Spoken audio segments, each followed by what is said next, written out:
Hello, everyone, and welcome to the Shuttlecast. My name is Sal. And I'm Nathan. Jesus We're Christ. I was like, no! Joe's not here. He has to take care of cats. Oh, is that what his thing was? Yes, because I saw him today in person. I saw Mr. Miller. So That's what his cryptic message was. I knew you two were up to something. I'll talk about it. So you might be wondering, guys, where were you last week? And why is this titled episode 14? Where was episode 13? Well, last week was cursed because it was Friday the 13th. And episode 13 didn't record Nathan's side of the audio. So it just didn't happen. See, I still think that you should upload that episode as like, you know, as if like a Halloween special, like you're communicating with a ghost. Or you've lost your mind. I should have done a Friday the 13th, episode 13 special. It's just me talking to the void. But oh, man. We don't really have an audience to fuck with, so. That's true. We might lose the audience. Yeah, they might be like, all right, guys, it might be funny for the first 60 seconds, then it's like, all right. Yeah. But I had a fun thing today that happened to me. I have a personal story before I start talking about media, which we have a lot to talk about. I went to jury duty today. I was summoned for the first time, and I was really worried because, you know, I'm a self-employed boy, so my paycheck lives and dies by how much work I do. So I was like, please, God, don't be a long trial. Please, I need to pay rent.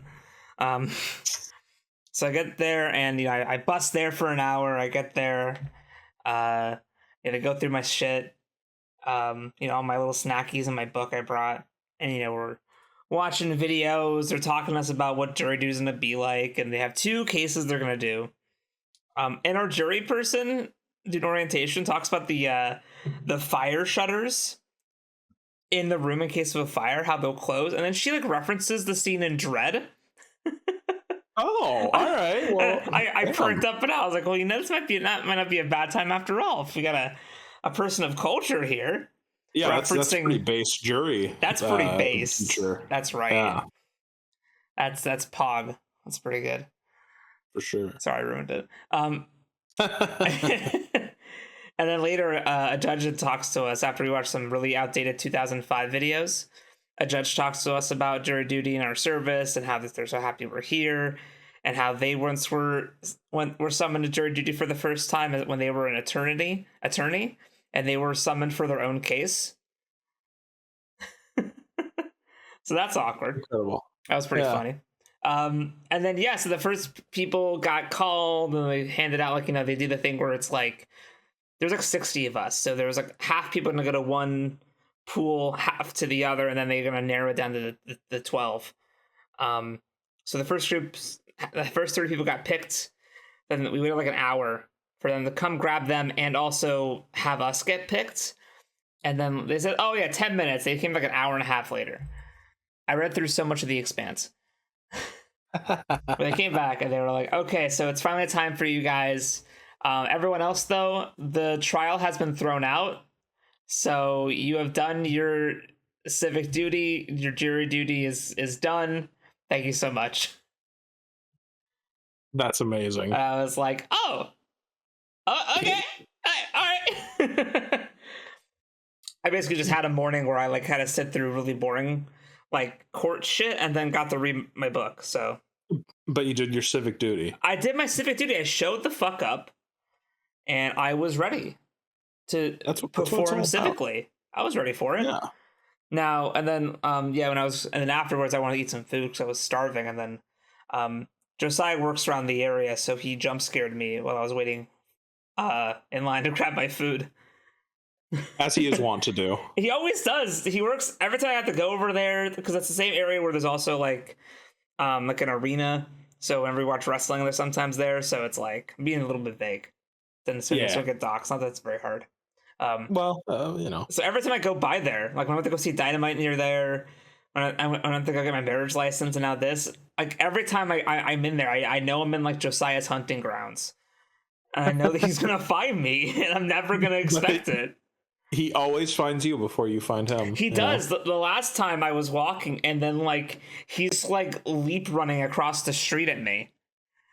It was like fuck. He's doing the saber tooth. Yeah. Good. Yeah, so I talked to him today. So he was sorry he couldn't make it. He has to take care of some cats. Brother's cats. But fuck him, we have so much to talk about. Yeah. I have my last. Okay, so it's odd because like you and me know what we talked about last week, but no one else knows what we talked about. I do.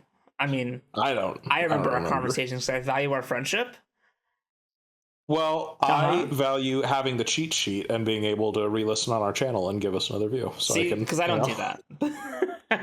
I don't do that either, but for the meme. Yeah.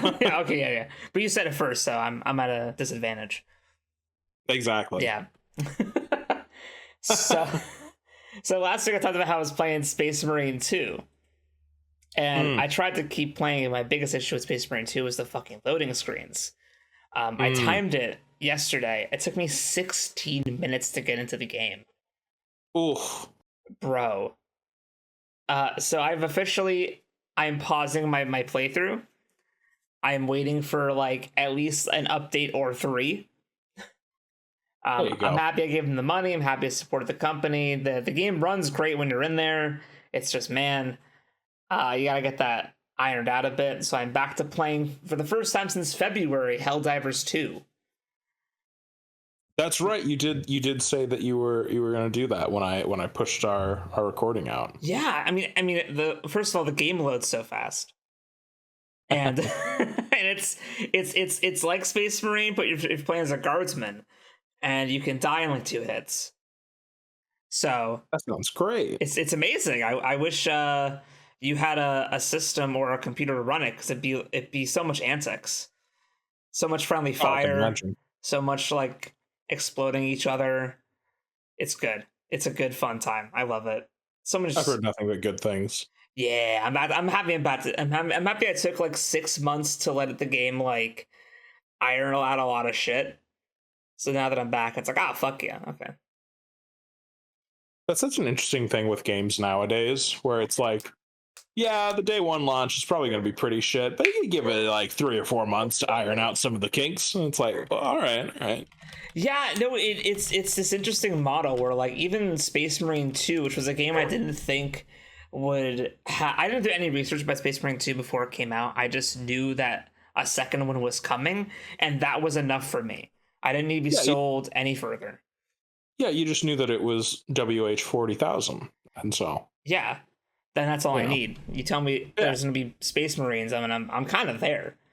But the first game was like, just a regular single player campaign, a fun multiplayer, a fun PvP mode, a great PvE mode, the Exterminatus mode.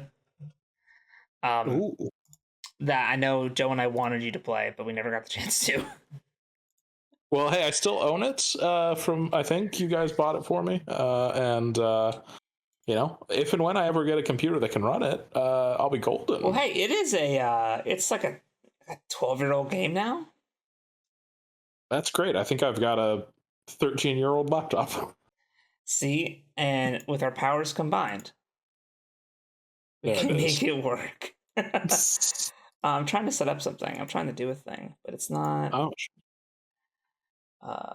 Opera? There it is. It's not behind us. I'm gonna send this to you. Oh, okay. I know we're gonna have a visual conversation here.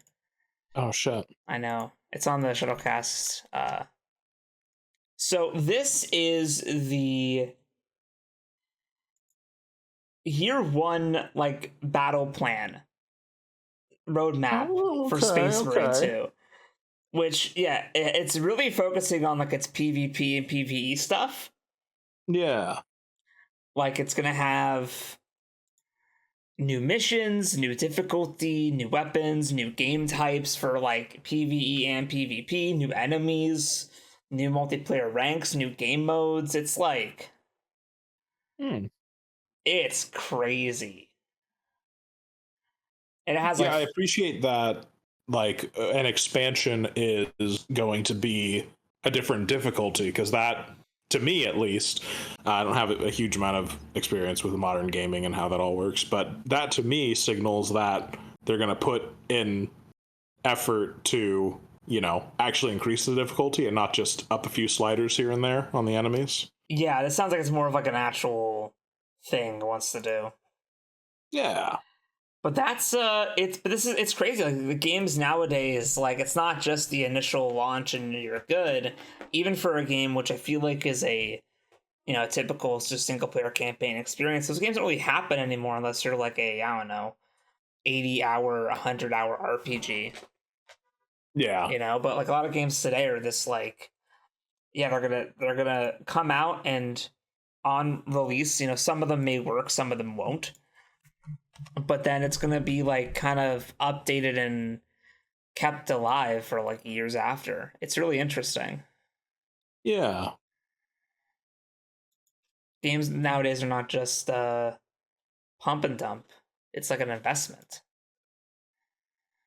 Yeah, it is this, it's everything trying to coalesce onto that subscription model, which is kind of baffling to me because everything I've heard, I guess it's different with games. I guess I'm just thinking of like streaming services and how virtually none of them are seeing any profit and like don't know what to do in order to make profit.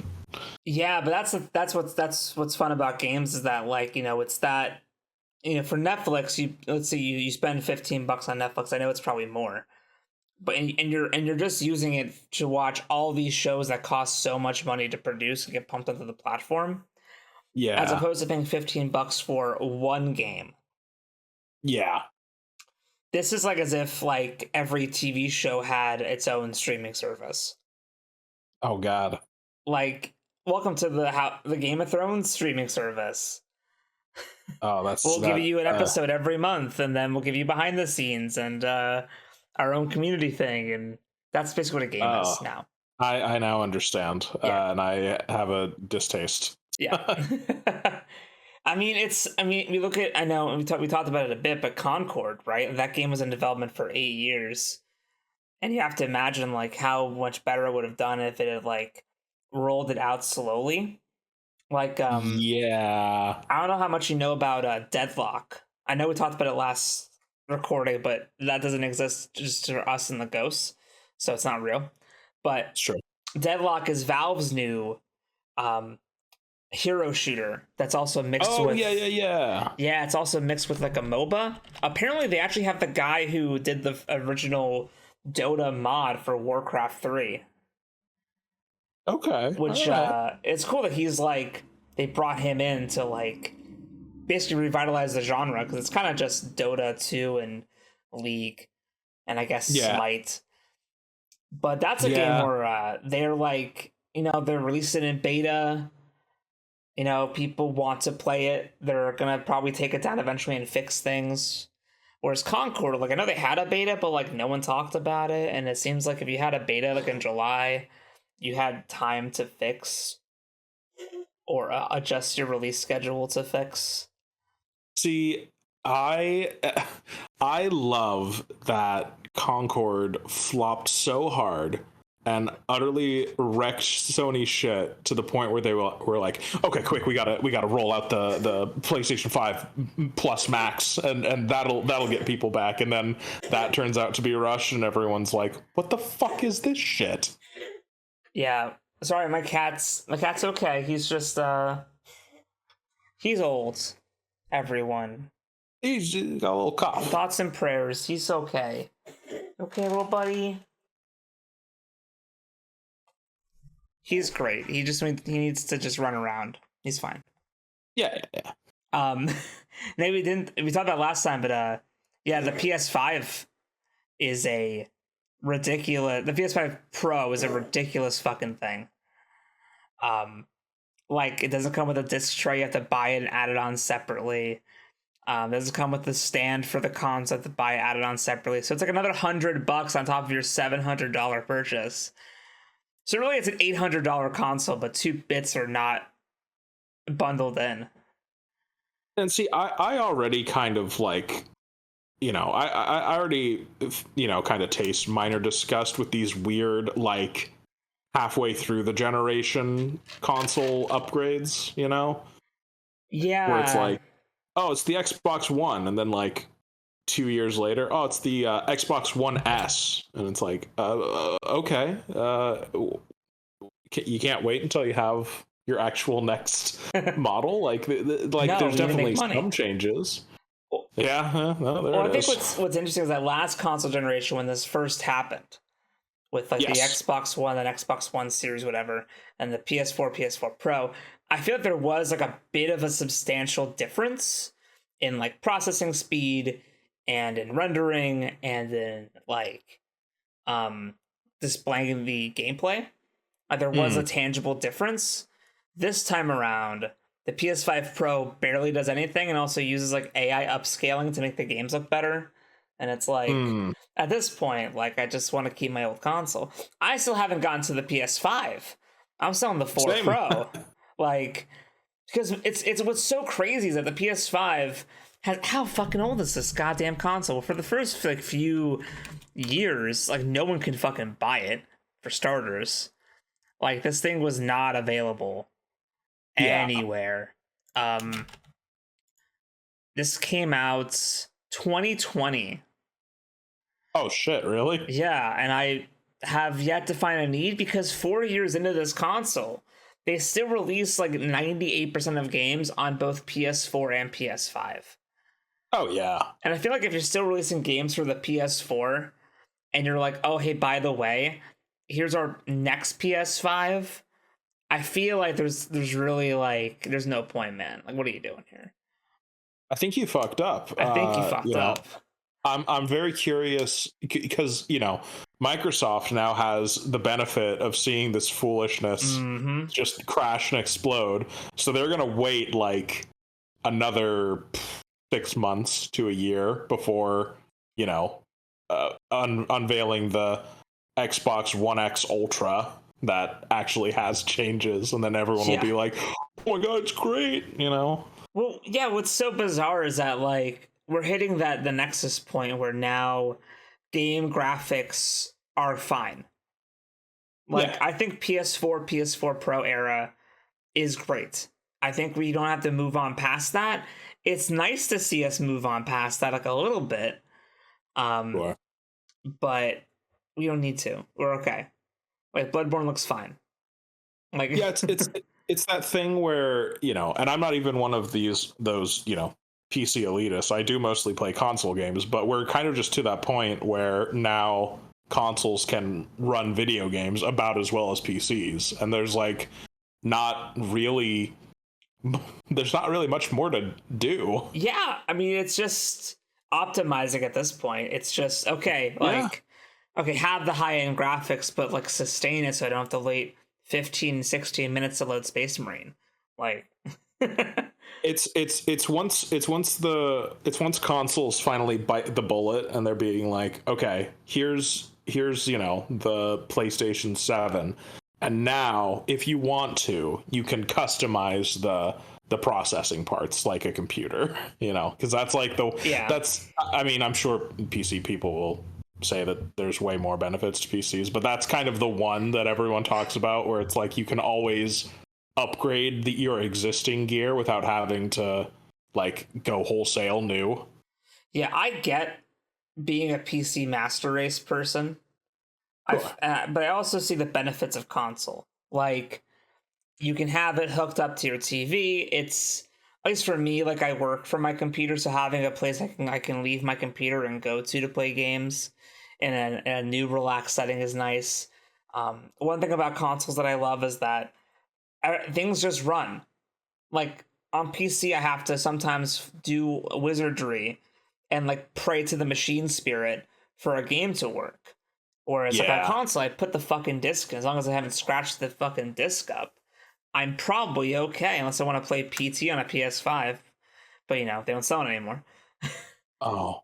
Or have it available, whatever. So, but I think a few months ago I wanted to play Assassin's Creed again, and while I didn't really get into it like I wanted to, I have it on PC. I tried loading it up, and I was having all these stuttering issues, and I tried to fix it, and I found that like it's something to do with like it's trying to connect to a Ubisoft website that doesn't exist anymore. So like every like minute it like stutters, and I'm like, you know what I'm gonna do? I'm gonna go take a bus to my local used game store. I'm gonna buy a copy of Assassin's Creed for the Xbox 360. I'm gonna drop like $10 on it. I'm gonna come back home. I'm gonna put it in my 360 Elite, and guess what? Motherfucker works just fine. Hey. And I don't have to fucking do magic to remap the 360 controller to work. It just works. That's the benefit of console, man. Like it's true. Like high-end PCs are great, but like if you're trying to maybe play older stuff or play a new game, and your PC might not be like the most up to date, like console's fantastic. And it has that, I know some console games don't utilize this Halo 5, the split screen co-op, but like that shit's like couch gaming is very important. Yeah, and it's hard to do it on PC because they'll have like one person plays on mouse and keyboard, and one person has their controller sticking off the end. So one person's on the couch hanging out, other person's on the at the desk. Like it's just it's not. I mean, both have it's there's benefits to the console. We're hitting the Nexus point where it's like like by the PS7, it's gonna be like, brother, there's kind of no point. It's just a computer that I don't want to browse on. You know? You just made a machine that doesn't have all the. I can't, load up Adobe After Effects on this thing, but I can, play whatever I want. Yeah. I mean, then it's just like expanding your library and just being like, this is the ultimate PlayStation. They'll call it the PlayStation. There we go. Yeah. Whatever. Fucking $30 for a tray or whatever. It's so stupid. It's pretty abysmal. When I worked at Nintendo, like almost a decade ago, it was when the new 3DS XL was coming out, and I worked at the call center, and on the calls, people would be like, "Hey, I got my new 3DS XL. There's no charging cord," and we're like, "Yeah, it doesn't come with a charging cord because we expect owners to either buy it separately or already have one from the previous 3DS or whatever because it has the same charging cord." Oh, I'm sure that was greatly appreciated. Yes. Everyone's like, what? Yeah. No, I haven't bought a handheld Nintendo console since the Game Boy Advance, bro. Well. I got this because it was 3D and it has Ocarina of Time on it. I'm like, I know, me too, but like, I'm sorry. But you should have bought the 3DS. You should have also bought the separate charging cord. That's right. But now we have the Switch, so everything's okay. Damn. Yeah, they're trying to do whatever they can. Okay. Let's is that all for video game talk? Oh yeah. That was pretty good. I want to play Deadlock so bad, by the way. I'm waiting for someone to give me a key. Because it's invite only. Yeah. So I reinstalled League of Legends. Oh man. That scratched the MOBA itch. You play any? I did. How was that? Oh, it was fun. I didn't play against real people, obviously. Oh, no. You said you wanted to have fun. Yes, so I played against the bots. It was great. I think I did the best on my team, and I was like, oh, fuck yeah, let's go. Perfect. I played as Caitlyn. Okay. So I just pop bitches on bottom lane. That's a solid one. Yeah. It was fun. It did scratch an itch that I have not scratched in a very long time. It's I've definitely been contemplating a return because it is a lot of fun. I used to be a big Xin Zhao guy before they nerfed him because he was broken. Yeah, I'll Nathan, briefly. Nathan, do you know how? You go. Sorry. No. Do you know how Do you know what Jin Zhao was like before and after? No, I don't even know who this person is. If they're not in Arcane, I probably don't know them. That's fair. So Xin Zhao was fucking incredible and great. Because you have your 3 special attacks or whatever the fuck that are on your hotkeys. Yeah, I do know that. I do know this. Yeah. So one of his abilities was it increased his attack speed for like the next 5 or 10 seconds. The other one was it increased his attack damage for 5 or 10 seconds. Oh. And you could use both at the same time. So just being in the middle of, and the thing with me was I always focused on maximizing my attack speed. So like once I used both, it was just like old, and that's what everyone did, and it was fucking broken. And so they got rid of it. I think they got rid of the one that ups his speed and just gave him like a super stab attack, and it was like, oh, I can't win with this. Is this character's name Shen?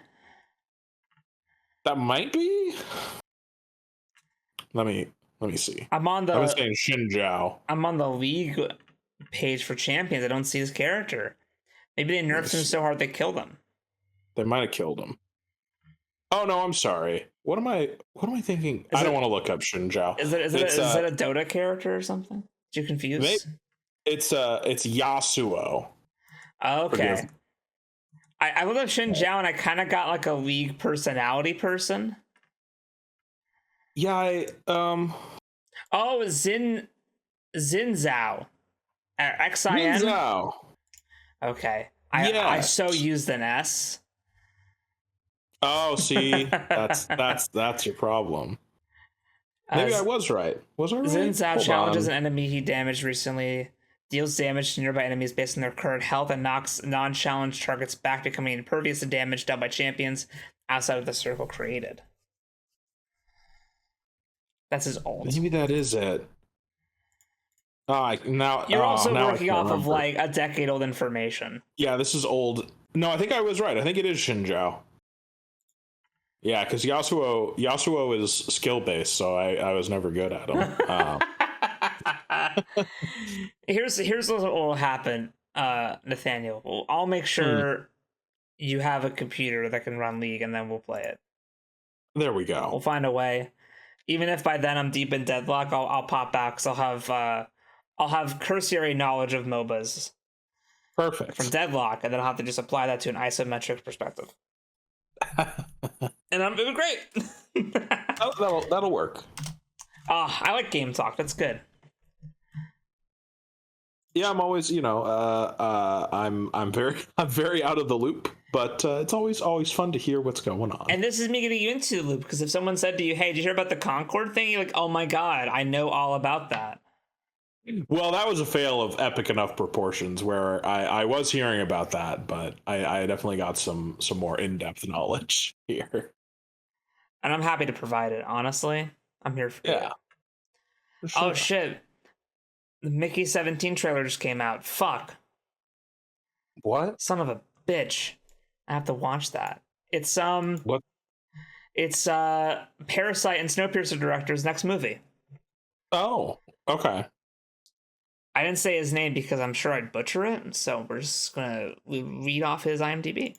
But it stars Robert Pattinson. Oh, okay. All right. So, it's gonna be fucking good.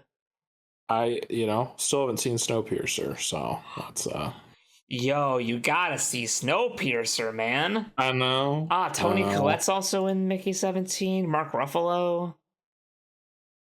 Other people who look familiar. Yeah. It has actors in it. That's always good. I like seeing actors. Me too. Yeah. Or else it's kind of boring. Okay. I gotta watch that later. We'll talk about it next time. Hopefully when Josiah's back. He'll probably be excited about that. I'm sure he will be. But we watched some movies. We did. We watched some different ones, and we watched some same ones. Yes. Should I quickly do Beetlejuice again? Sure, if you want to, do some reiterating. Did you go see Beetlejuice? I haven't yet. That's okay. It's a fun movie. It's 17 scripts fighting for dominance with undercooked characters, but it has a lot of really, really, really good gags. Like, all the bits are funny, all the jokes land. It's a funny fucking movie. Don't expect like anywhere like a cohesive plot, even though sometimes it likes to pretend like it might have a plot. Don't believe its lies. It will disappoint you. Just enjoy the bits for the bits, and enjoy Michael Keaton being Beetlejuice again. Not enough Monica Bellucci. Not enough Willem Dafoe. Why didn't Beetlejuice go to Hawaii? Hopefully for the third one. Well, did you know they're going to go to Hawaii in the original sequel, Nathan? Did you know that? That sounds like something I might have known before. Something that you might have told me in a previous recording that's not in existence anymore. So now that I said it first, I sound like I'm the one with more knowledge. I don't know what you're talking about. Thank you. Thank you. Doesn't sound like anything to me. That's right. So yeah, if you it's a good time. I enjoyed it. Go see it. It's a fun collection of Beetlejuice set pieces. It's funny. Like it kind of follows a similar structure, but does fun new things. As does, actually, weirdly enough, I watched Twister the other day, the first Twister. I saw that on your Letterboxd. Yeah, and it has an oddly very similarly paced plot to Twisters. Right. And while the OG is great, it has a lot of actors in it that I did not anticipate being in Twister. It was a fucking star-studded cast of people. Oh hell yeah! It was weird. Like every time we turned, it's a new person who I was like, I know you. I was like, oh my god, it's the piano guy from Eyes Wide Shut, who's also a director. It's the finger of God, man. Coming on down. Yeah, it was like it's like, oh, there's that one guy from Lost. What's his fucking name? You'll know because you're watching Lost right now.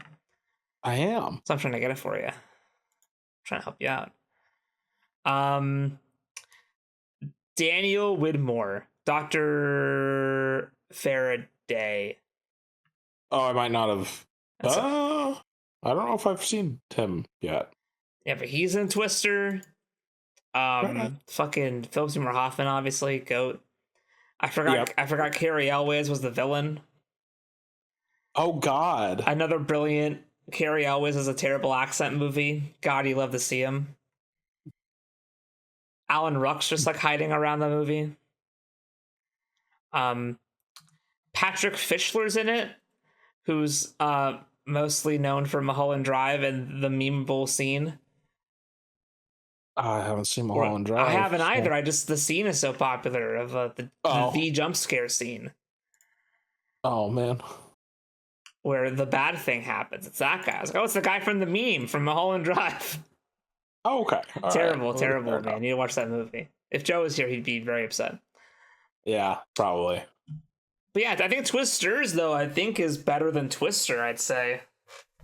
Oh, okay. All right. Yeah, Twisters is really good. Ain't No Love in Oklahoma. Sorry, I did it to pop the husband. He's gaming in the corner. Oh, I gotcha. But you watch stuff. I did, yes. Yeah, I did my series of things, as I tend to do. Give me a sec here. I'll bang them out real quick. So when you do your bit about the one film franchise you're going through, I'm going to piggyback off at the very end. Okay, so I should end with that one. Yes, thank you. Okay. In that case, so from my Letterboxd list, which I have one that I call "Should I Hear About Online, Think Sounds Cool, and Plan to Watch, but Probably Never Will," I watched the 1988 film The Blob, which is itself a remake of a 50s film. Hell yeah, I've seen both of these. I haven't seen the 50s version. I'm curious. There's also a show? How? I'm 95% certain there's a Blob show.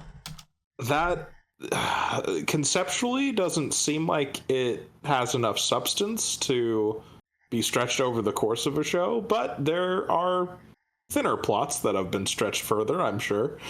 But yeah, to be honest, I was a little bit underwhelmed. I was really looking forward to it. But I think it accomplished what it was most focused on, which was like remaking this 50s film with updated effects, essentially.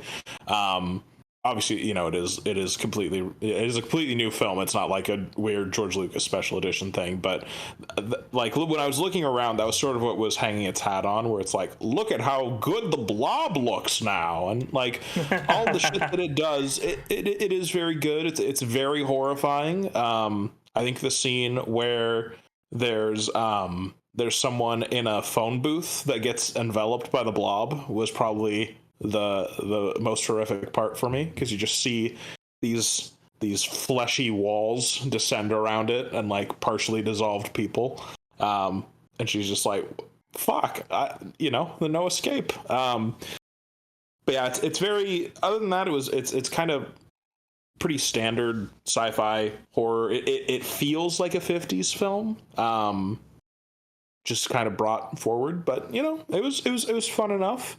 Let's see. What's the Man, I gotta say, can I just do an aside here? So first of all, that Blob remake was co-written by Frank Darabont.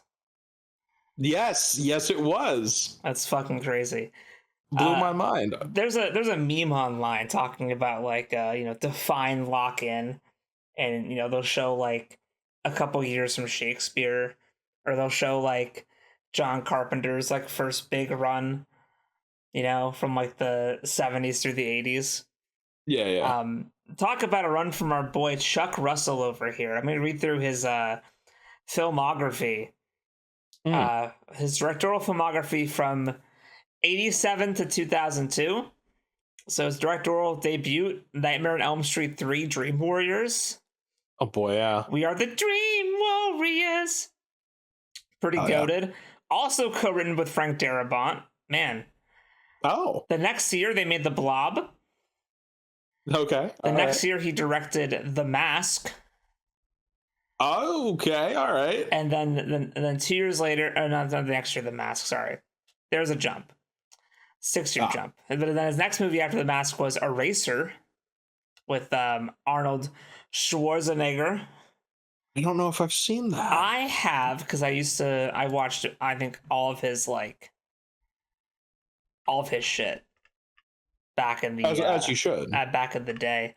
There was a direct-to-video reboot of Eraser in 2022. What the fuck? Oh. Okay. Didn't know there was a franchise. Oh. The next year he did Bless the Child, which has Rufus Sewell. Okay. Right. And Jimmy Smits. And then in 2002 he ends this beautiful run with The Scorpion King. That's a good one to hang your hat on. And then he takes a 14-year hiatus for some reason. I don't know what he was doing. And he comes back and does like 2 like geezer teasers with John Travolta, and then he's like a Bollywood movie. I don't know what the fuck happened. Well, he maybe it was a little quid pro quo shit where he helped The Rock break in cinematically, so The Rock got him some inside stuff on WWE. Maybe he was on that creative team, or like The Rock just like sacrificed him. Could have. I wouldn't put it past him. I wouldn't either, but that's a run, bro. That's a Dream Warrior, Blob, Mask, Scorpion King. That's pretty solid. Those are a lot of sleepers that Could all use a little bit more love, I would say. A lot of dream warriors, if you will. Precisely. We are, we are the dreamers of dreams. That's right. Fear is the mind killer. Fear is the mind killer. Okay, yeah, the other one I watched was The Public Enemy, which is that a 30s gangster film. Never mind. No. It's not Johnny Depp either. Oh. I was thinking Enemy of the State. You were, and when I first saw it, I was thinking Public Enemies, where I think it's Christian Bale versus Johnny Depp. I can't remember. We were both wrong. We're both wrong. No, but yeah, Public Enemy was very good. I had previously seen a different mobster movie called Little Caesar that I'm a little bit concerned because I've now exited the era of the silent film, and I have a sneaking suspicion I may have entered the era of the mobster film, that are all, kind of similar. It's the climbing the criminal corporate ladder at the cost of your own morality and your family connections and stuff like that. I think that this movie did a pretty good job with, because I feel like other ones I've seen, you have the initial kind of innocent character that just wants to do better for himself, so he gets into the life of crime, and then it corrupts him, and he, succumbs to his greed and his own, all his mistakes and everything come back to haunt him and everything. I feel like this did a better job of being like, yeah, this guy is starting to lose it and sacrifice and, make these wrong decisions for his own gain. But that's kind of what all of them are doing. Like, it doesn't feel like he's joined a group of scoundrels. It feels like he's joined a group of people who all are kind of like, yeah, we're kind of compromising to better ourselves, but like, we're still good people. And it's like, oh, well, you're wrong. Yeah, it was solid. Not the most memorable. The ending, I will say, is fucking haunting. I will not spoil it. So for that reason alone, you should go see it. You know what other James Cagney film you should watch? Angels with Dirty Faces. Angels with Dirty Faces. Yeah, do that and report back to me. Okay, I'll keep that. I remember that being very good. Okay, it'll go on the list. Angels with Dirty Faces. Yeah, you're like 7 years out from it, but I'll get there. I know. Just put a feather in that. Come back to it later. Yeah, a little teaser. But then the last stop on my trilogy of films I haven't seen before that I try to watch each week, I took a little trip to the Asylum. Ooh.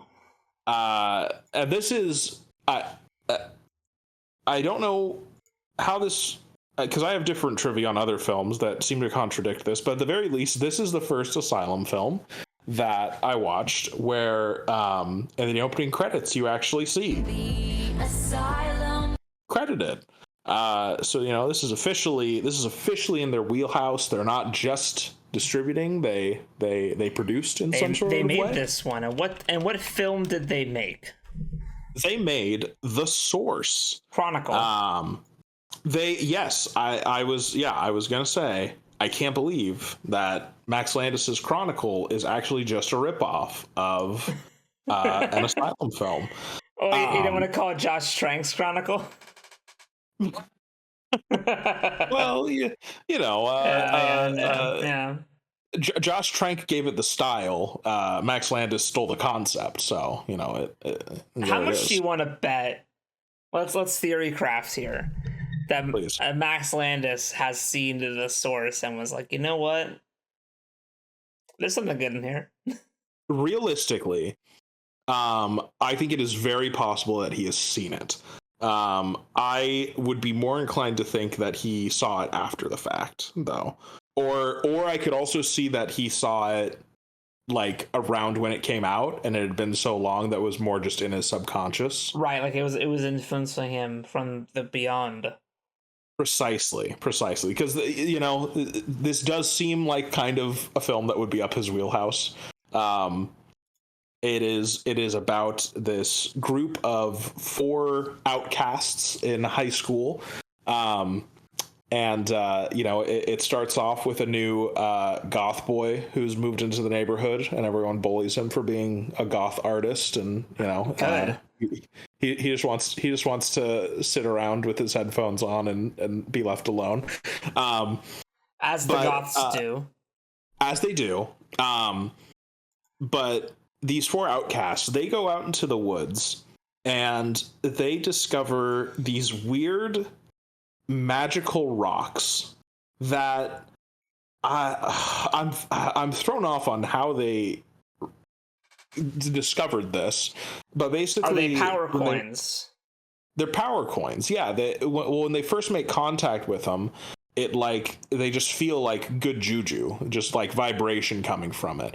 And then they do something. I don't know how they made it work, but they all get infused with different psychic abilities. One of them becomes telepathic. The other gets telekinesis. One of them gets, I don't know what you would call it. I guess hypnotic command, where they can just tell people what to do and they'll do it. Kind of like in Gen V, yeah. I don't know, but yeah. I'll take your word for it. Thank you. But of course, our goth boy gets the ability to psychically cause harm or to heal. That's very different. Okay. Yeah, it's a little more vague because it doesn't really say how he is hurting them, whereas healing is kind of evident. Like if they got a bruise or something, he gets rid of it. But they all get a little drunk with power. They take revenge on their bullies in various petty little ways. And then who would have thought it? The person who has the ability to make people do whatever she wants, it gets the most corrupted and is like, oh, I can literally do whatever the fuck I want. And she so it's weird because they come in contact and then they have the powers and they start to fade. They have to re-up it. Okay. But she just takes one of them and just has it on her constantly, and so they're kind of like, oh, it's corrupting her that way, maybe, I don't know. But yeah, she takes over the high school, and she I think she kills all of them except for our goth boy is able to fight her off. That's good. He's got some trauma from seeing his mom. Too. He is kind of bullshit too, for sure.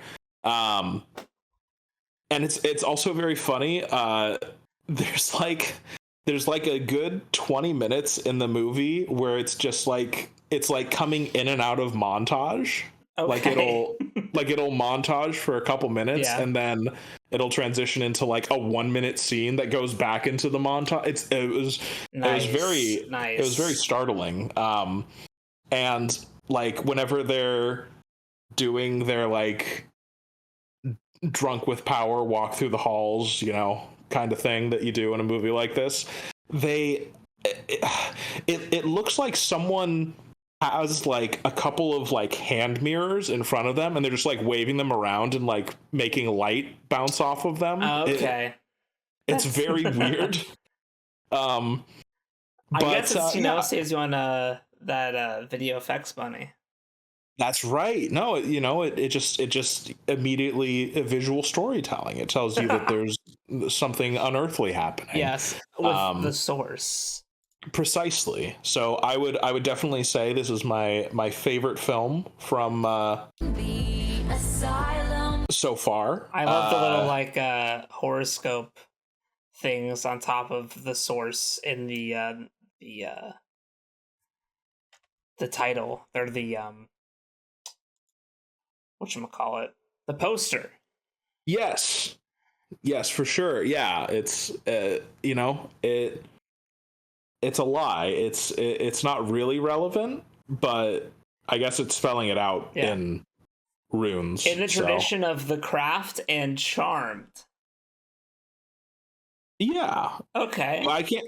I'm not. I mean, I've heard of Charmed, but I can't confirm how you know. I feel like the does source spell. is probably basically just the plot of Charmed. Honestly. It wouldn't surprise me. It is the Asylum, so you know. Except there's like two dudes, so Well, that's not allowed. well, you know, they probably have trouble getting actresses. You know, they're low end. You know. That's true. That's true. So I want to talk about a movie that should have been a part of the illustrious. The Asylum. I watched for the very first time, and God help me, I watched the ABCs of Death. Have you ever seen the ABCs of Death? I think I might have. It's like a collection of short stories, right? Yeah, man. I'm pretty sure I have. Yeah, I had never. I've always known about the ABCs of Death. I had never given it a second thought. I was more of a VHS guy myself. Sure. But the ABCs of Death was I've never like done any hard drugs, but I like to imagine that this is close to what that feeling would be like. Because my fucking God, this is a... Okay, so when you see the ABCs of Death, if you don't have like, I mean, I feel like maybe the trailers and the marketing prior to the movie might have clued me in as to what I was going to experience, but I legit thought I was getting like 26 short films that were horror related. Sure. I did not get that. Oh no. I got like 22 comedy shorts and maybe 4 actual horror shorts. Oh. It felt more like I was watching Shrek Retold than ABCs of Death. You know, that you kind of sold me on it.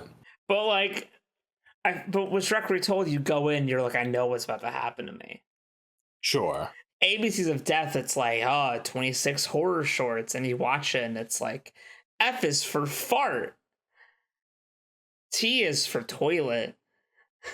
Oh, man. And you're like, really? There's a lot of toilet humor in this fucking thing. So I'm going to go through the ABCs of Death. Okay, thank you. Yeah, so the first film was like a woman goes into like her husband's room and he's sick, and she like stabs him to death and like cuts his hand in half, and he's not dead. So she like she goes to the bed, the kitchen, comes back, there's a pan of boiling water on his face. Oh God. And starts beating him to death, and then she's like tired and he's like, why? And he's not dead, and she's like, I wish I had time. And there's like sirens outside, and you're like, okay. And then you find out the gimmick is then it hits you with the title. So the titles of each short come after the movie, not before. Oh, okay. So then it hits you with A is for Apocalypse. And it's like, was that what was happening? She was murdering her husband because it was the apocalypse. Yeah, and I guess I don't know, he wasn't dying. So it was an attempted mercy kill. I don't know, dude. I don't know. We gotta move on to the next one. I don't know. Okay, all right. They don't tell us. And what's also so a problem with this shorts with the series too is that like, so the first one's in Spanish. Okay. The second one is also in Spanish. All right. This one is about like a couple. One of them's babysitting their kid. The couple want to like fuck really bad. There's tits. There's a lot of tits in this movie. Okay. And then the younger sister's like, I need to sleep. And then the guy's like, and they're in Mexico or something. They're in Spain. I think they say Mexico, but then the Wikipedia says it's from Spain. Maybe they just said Mexico freeze for America. Yeah. But they tell this little girl's elaborate story about how the abominable snowman, even though it's Mexico, so he can't survive because he's locked up and he's come out and kill little children who are not in bed. It's just like this whole elaborate story just so this couple can fuck. And they're like, he has a cart with a bell, and then it shows outside that there's like a trash guy with a bell. Okay. Even though Wikipedia says he's a mysterious homeless man, he's not. All right. They even say he's the trash man. Wikipedia is not trustworthy. This is not a trustworthy news source. And then the couple fuck, and they fuck like in the window so the trash guy can see them fucking. And then he just comes in and kills them. And the little girl's like, it didn't get me. And then it's like, B is for Bigfoot. Okay. Sorry, I have my husband over here already laughing at this because of the fucking absurdity. So it's Mexico, and they're like, hey, little girl, beware of the abominable snowman. And then they're like, yep, B is for Bigfoot, even though, like, the trash man killed them, and there was no Bigfoot, there was no snowman. Well, how big were these trash men's feet? We never saw. It's like long legs, how you don't know how long the legs are. You don't know how big the trash man's feet are. Okay, well, see, there it is. I also wonder, maybe, unless whoever did the wiki just doesn't give a fuck, perhaps you were the victim of a poor translation. Perhaps the no, they show US version is no, because the guy for inspiration looks at a comic book that has the abominable snowman on it. Oh, okay. Yeah. I don't know. You could have called this B for Boogeyman. Yeah. B for Bagman. Because maybe it was trash. originally a Spanish word, and so they were like, "Oh fuck." No, because other things later are words in different languages. Oh shit! Yeah, all right. Well, yeah. No, it's just bad. Damn. And the Wikipedia even credits the guy as Yeti. God help me. So the next one, the famous WCW wrestler. Obviously, anyway. The next one's actually like one of the good ones. All right. This one is about a guy who wakes up and there's like a puddle of blood in his yard. And then later that night, he hears something in his house. He goes to investigate it, and he finds like a hole in his yard, and he like gets sucked through. And he wakes up the previous day, and What? He's like a clone of himself, and he sees himself, so he hides, and that's what makes the noise. Oh. So he goes to investigate. He sees himself go to investigate. This new version of him goes to investigate, and then a new version comes out and kills him. Oh. And then that's why the puddle of blood was in the beginning. And then it was like C for cycle. And I was like, oh, that was clever. There was a little something there. There was a little something there. The next one has no dialogue, and it's the best shot one. Ooh, okay. It's about like a guy in like a dogfight ring, and he fights a dog, but at the end, he shouts the dog's name, and you find out that it's his dog, and he was looking for his dog, and then him and the dog kill everyone else. D is for dog. D is for dog fight. And it was all right, but it was just so well shot and edited. I was like, fuck yeah, let's go. All right. This next film has an awful CGI spider who's watching this guy who can't act. Oh, okay. And he tries to kill the spider, but it's CGI and runs away. And the CGI spider crawls into his ear at night. And then over the next couple of days, his ear is irritating him. And he finally kills the spider. And then his ears pop and a bunch of little spiders come out. And one jumps at the screen. What does E stand for? E is for eggs. Exterminate. Oh. Yeah, all no, right, I also thought eggs, bro. Why isn't it E for egg? No, because that would be silly. Yeah, so that one sucked too. Yeah. So far, we have 2 that are good. Too good, or 3 bad. Yep. Next, we're on F, which I already told you is for fart. Yep. This one's Japanese. So it's another good one. So this one's good. It's not scary, but man, is it fucking good. Good. You wouldn't think that the F for fart one, even when I opened and said that I hate the comedy, this one actually is good. Oh, okay. It's about like this like schoolgirl. She's like high school, whatever the equivalent is, and she's, ladies have to be prim and proper, and so she like hides somewhere to fart, and there's like a very comedic like skirt flips up when she farts, with like green gas coming out. Jesus. And then her like teacher sees it, and she's like, "I flat everything." They later find out that she like is in love with the teacher, and the teacher might love her back. And it's a female teacher. This is a gay love story about farting and how girls have to be prim and proper and keep it in and can't let anything out. And then the apocalypse starts, and a large gas cloud comes at them, and they run away and they hide in a building. And the girl says to the teacher, "If I'm gonna die, I want to die sniffing your stinky farts." And so. And so the teacher like flips up her skirt, pulls out her panties, and like the longest cinematic fart in history into this girl's face as she huffs it, going, "Oh, so stinky, sensei, I love it." And then eventually, and then we cut to other girls outside who are like getting melted by the big black cloud of gas, which I'm guessing is another person's fart that just got so bad. Yeah. And then the teacher's farting for a very long time. It's like clouding everything in the room. And eventually then like the teacher like stops farting, and then like it sucks up the girl into her butt. And then she's like naked womb state in like a fart dimension. And then the teacher's there, and she's like, "We'll be together forever. And I'm so happy I'm with you because I always wanted to be with you, and we could be smelly and farting together." And then the girl lets out like a big long fart, and that's the end of it. And when I tell you this was high art, I am overwhelmed.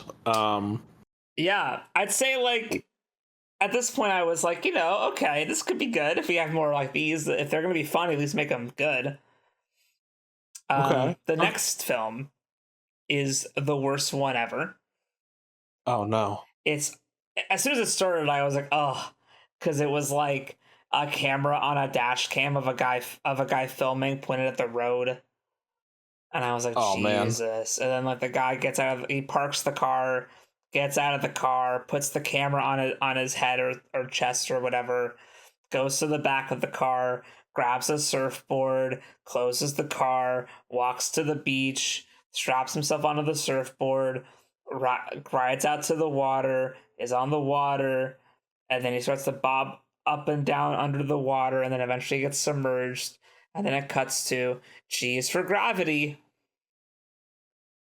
All right. Well, all right. I mean, I guess so. This, sometimes we got 26 shorts. We gotta. So we go from F is for fart, which is like a pretty good budget Japanese short, to this low budget trash of a guy with a camera in the water. And then we cut to a World War II club, and it's a guy in a bulldog furry suit that's dressed like a British pilot, and then a furry fox woman in a furry suit comes out, and she's all like stripping and dancing all sexy. And then it turns out that she's evil because she entraps the guy, because he like levitates over to her because he's all googly eyeing at her because she's hot and her furry tits are out. And then she like unveils that she's a Nazi. Oh. And then like she has all these robotic things, and she gets the guy to almost fall into like a vat of water or whatever, and then like he pulls a fast one on her, and then he kills her, and then it's a big like yippee for we've defeated the Nazis. And the whole big conflict of it is this like big electrified pool of water. And then it cuts to H is for hydroelectric diffusion. Huh. I wouldn't. Huh. All right. Well, were they supposed to be? Were they actually supposed to be furries, or were they just supposed to be like actual animal people, but it was shit costumes? Oh no, they're probably supposed to be animal people, but they were in, they had to wear furry suits to portray that. Okay. Huh. And they were high quality. Like, I don't think these were made for the movie. No, well, I'm sure by now they've been ruined at FurryCon, but This was the director's last film, so I mean, he had some time. No.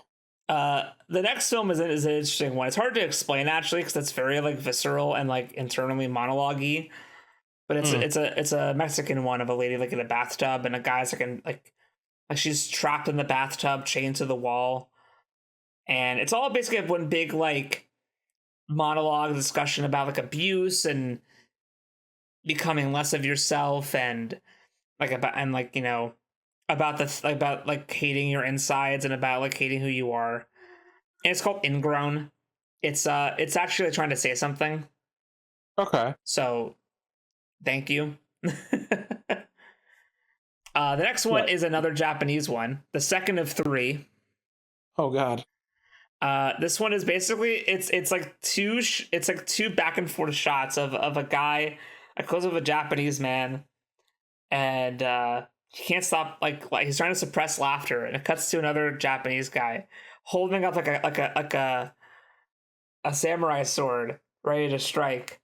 He looks like really like confused and like maybe annoyed.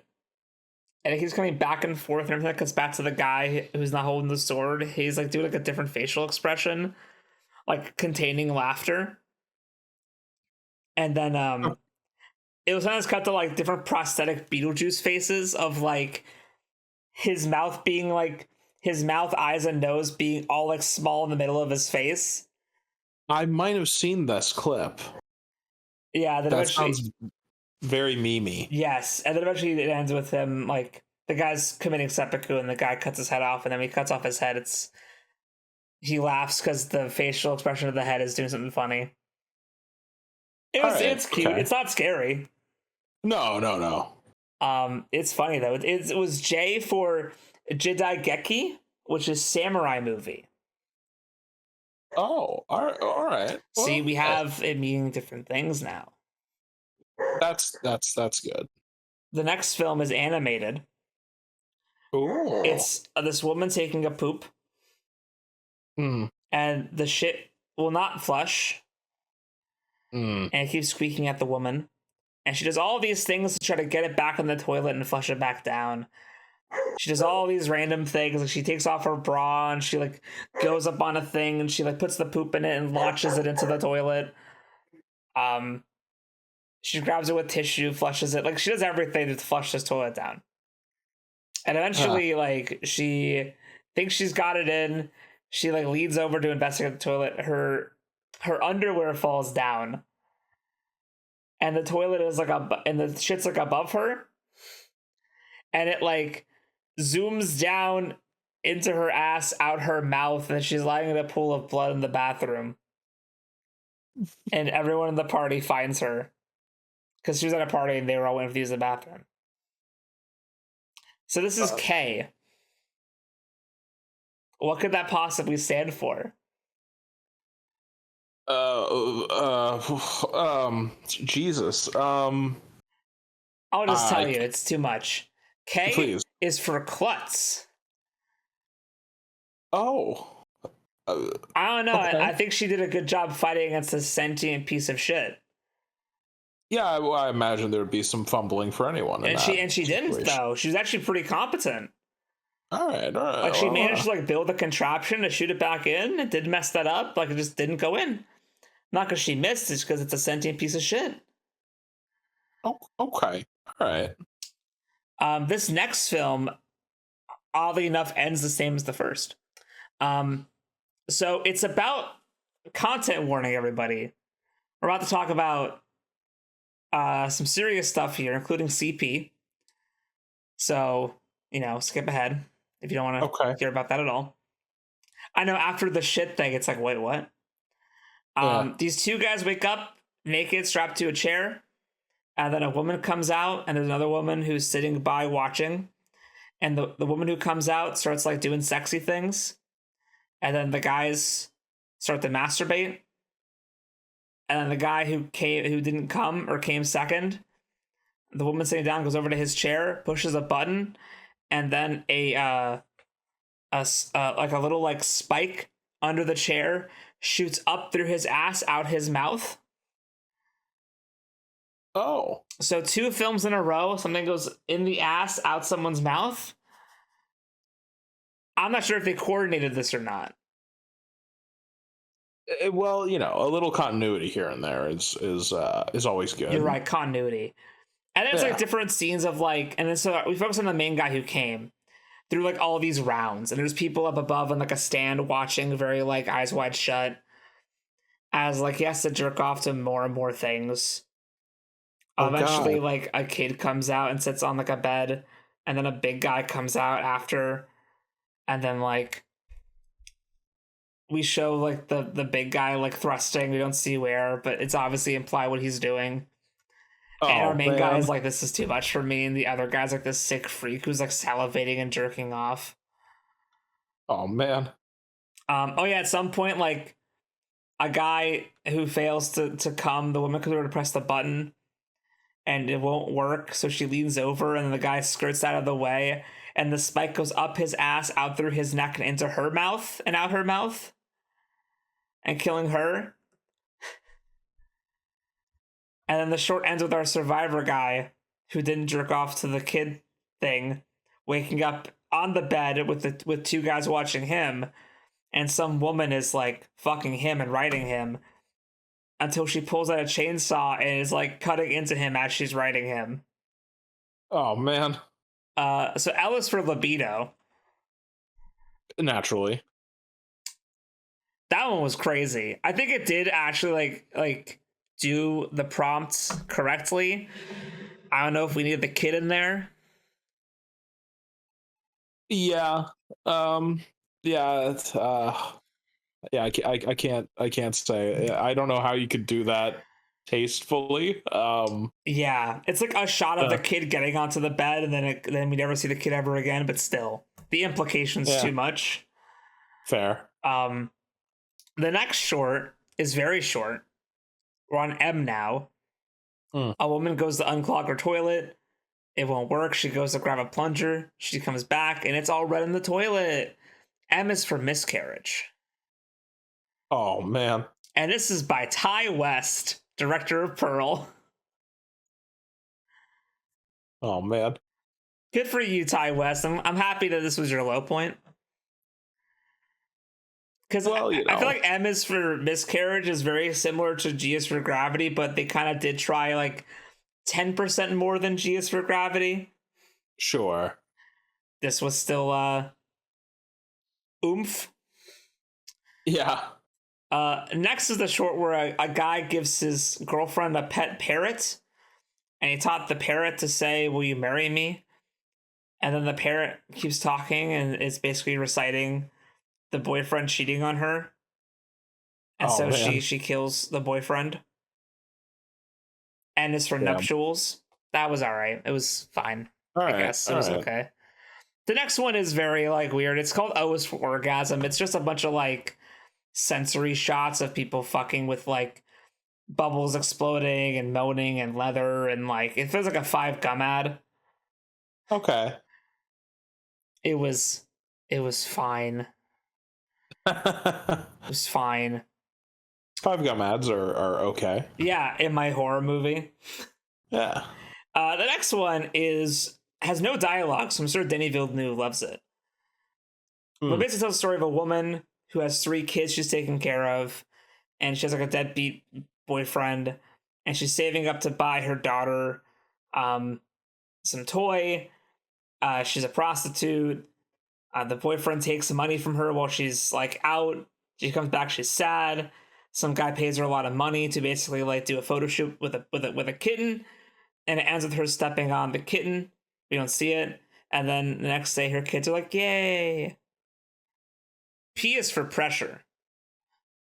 Oh man. And the thing about this short, which is kind of fucked up, is that my husband and I did some research, and by my husband and I, I'm saying my husband, but I'm taking the credit for it. Sure. Because at the end of the movie, we were looking at the credits, and there was no animals were harmed for that one. And we couldn't find anything that said that they didn't hurt the cat. Oh man. Because there's a scene where they like, hold on. Baby? She like kicks the cat, right? During pressure? Yeah, I got a nod. She like kicks a cat. Oh man. And there's no like, oh, we made sure that the cat wasn't harmed. So there is filmed animal abuse on this movie.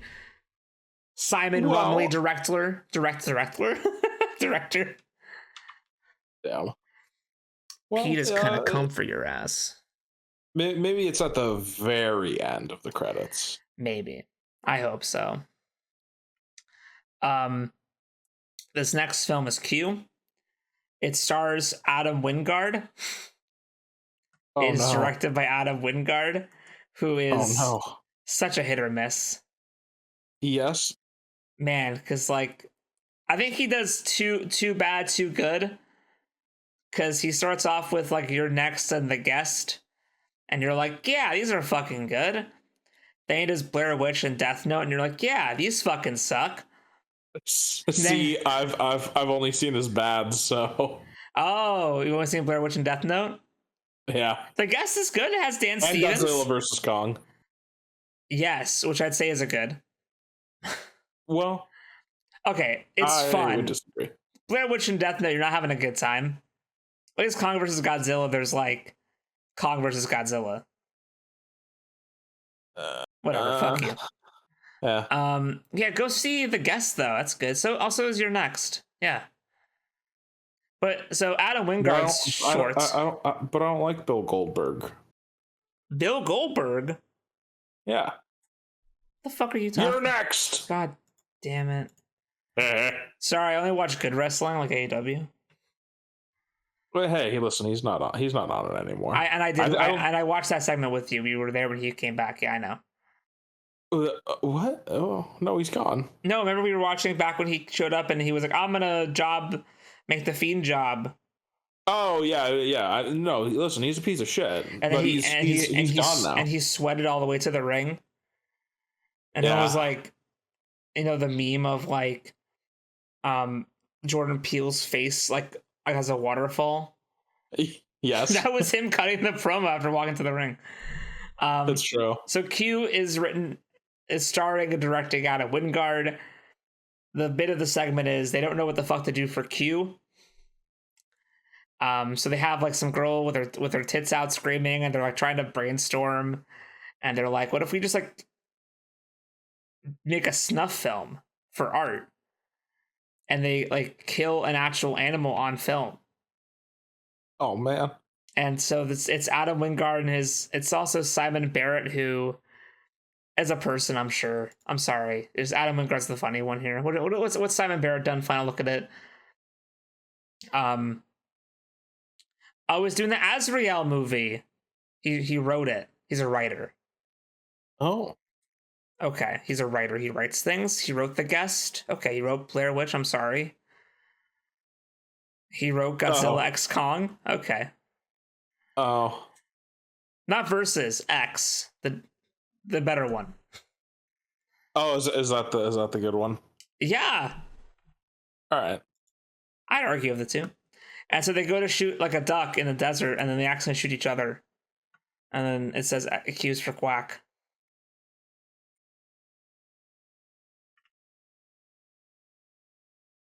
Okay. All right. So the next movie. Yeah, a lot of these are fucking misses, bro. And the deeper you get, the less often good ones show up. Yeah. Because earlier you were like, yeah, C's good, F's good, I's good. And then you're like, when's the next good one, man? Oh man. R is about, I don't get R. It was like a guy who gets a bunch of skin surgeries, and then people like want to touch his skin in public, and eventually he like makes like he fashions like a gun and bullets out of his flesh, which was pretty hardcore to use a flesh bullet, and he escapes. Yeah. And then it rains blood, maybe suggesting that there's some weird like he was like kept alive for like some religious sacrifice thing, and then now that he's escaped, like the gods are angry. Maybe that's what I got from it. Okay. R is for removed. It's fine. Okay. We're so close to being done with this bullshit. The next one opens up with like two women in like obviously like the desert of California, and they have like the most like, please, I want to write like Tarantino so bad dialogue I've ever fucking heard in my life. Oh man. Where everyone's like really sassy and got great lines, and they're like tits are out, and they're like, yeah. And it feels like it was shot like fucking Planet Terror or whatever the fuck he did. Oh yeah. You know the fucking movie. Shit sucked. Is it Planet Terror? Not Planet Terror, but this sucked. Well, yeah, Is it yeah. Planet Terror? Planet Terror? I know that's a thing. The Grindhouse. The Grindhouse of the feature, yeah. That's right. Yeah. Planet Terror, Death Proof. Yeah, that's no one can do it like Tarantino. Yeah, and if you try it, it's normally cringe. Yeah, unless you're Strange Darling, then it's good. Oh, I can't confirm. Yeah. But I'll take your word for What's it. up with that? It's fine. What? Not seeing Strange Darling. I'll see it when it's out. It's already out, you motherfucker. No, streaming. All right, whatever. I'll hold you to that. All right. So some guy in a hood's chasing after them with an awful voice filter, and there's like some car chase that's very like end of Death Proof. And then the guy's like, "Oh, I gotta admit, you didn't run for my money." And then like, "But yeah, I gotta take you away." And then like he takes her hand, then like, she wakes up and it's like it's like black and white almost, and she wakes up and she was a druggie, and she died in like some crack house. Oh. S is for speed. Oh, okay. Get it? Because she was driving fast in a car away from death, but she was also taking speed. Yeah, it works on multiple levels. It kind of worked. It was not the best executed, but I was like, hey, man, you're doing better than Klutz. Sure. The next one's great. The next one is called T is for Toilet. Another toilet. Oh, God. I know, but this one's actually good. It's all claymation. All right. Hype. And it's about a kid who's like scared of his toilet. And his parents are like, stupid kid, the toilet's fine. The toilet becomes like a sentient being and brutally murders the parents. Oh. And then goes for the kid. Then the kid wakes up in the middle of the night and his tummy's rumbling. And whenever it rumbles, it claymation rumbles. It's very cute. Goes to the toilet. And it's like a British toilet where they have the thing atop the toilet, where they have to pull the lever down. Oh, yeah. Yeah. So the kid's just pooping.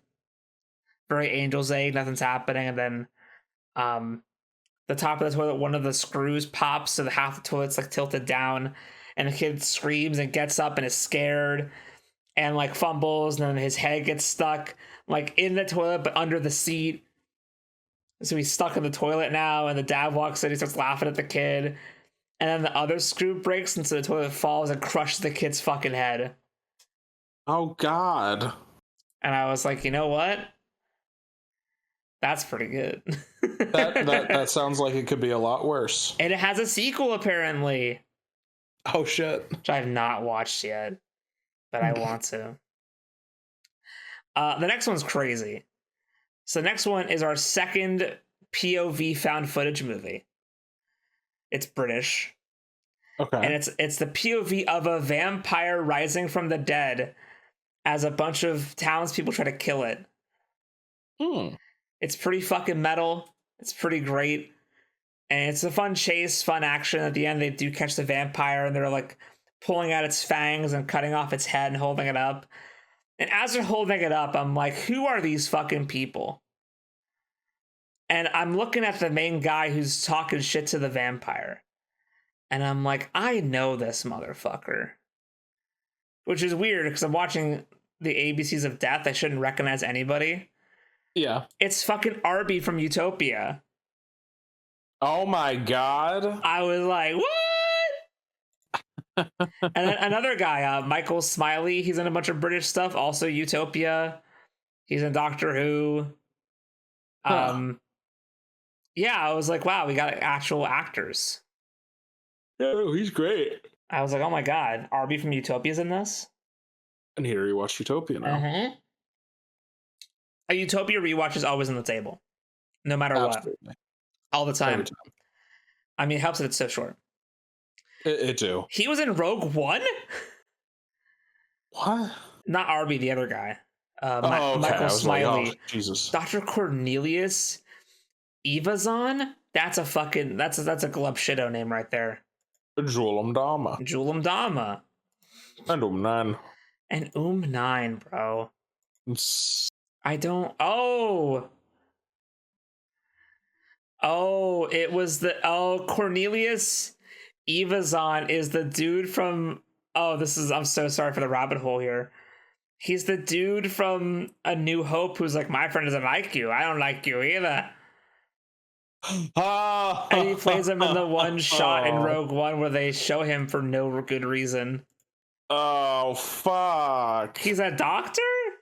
I hate the EU sometimes, man. Yeah. No, geez, at least it wasn't Arby. I know. Oh, I know, right? Fuck. Okay, we're so close to the end. We're on V now. Yeah. V is interesting. So it's set in the future in like 2035, Canada and New Vancouver. No, V is not Vancouver. I was very disappointed. And there's like psychic people, and it's all about a lady cop with her robot partner, and they're hunting psychic people down.